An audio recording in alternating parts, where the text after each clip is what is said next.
name is Justin Broessel. I've been here since September 2020. I am a wire person slash electrical person.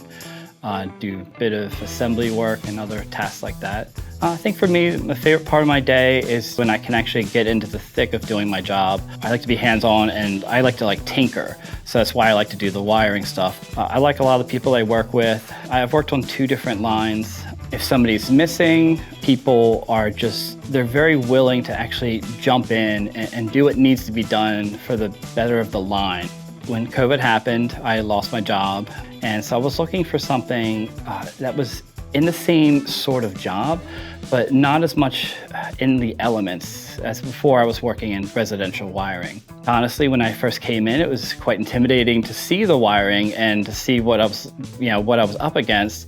I had a lot of time at first to just ease myself into it, to just start with one little part and see how that worked, ask the questions I needed, and then slowly work myself into more complex systems or more complex wiring. It's a good place to work because you have a lot of opportunities for different things. We have a lot of different types of jobs you can do here.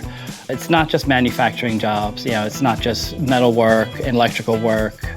There's a lot of different schedules. The pay is actually very competitive. I have opportunities a lot of times for overtime if I am looking for just a little bit of extra money. For work-life balance, I have to say that that's actually been kind of amazing. I've had a lot of tragedy that's happened in the last couple years, but the amount of support that I've had from my bosses has been kind of unreal. They understand my situation. They understand, life and things that happen. And I don't feel shy about having to ask for time off or having to ask for a shift of a schedule or something. It's been kind of amazing that I've been able to do that when it's really been a time of need for me lately. I think it's been a great opportunity. The people have been very helpful, been very nice. They seem to be looking out for me and what I'd like to do in the future.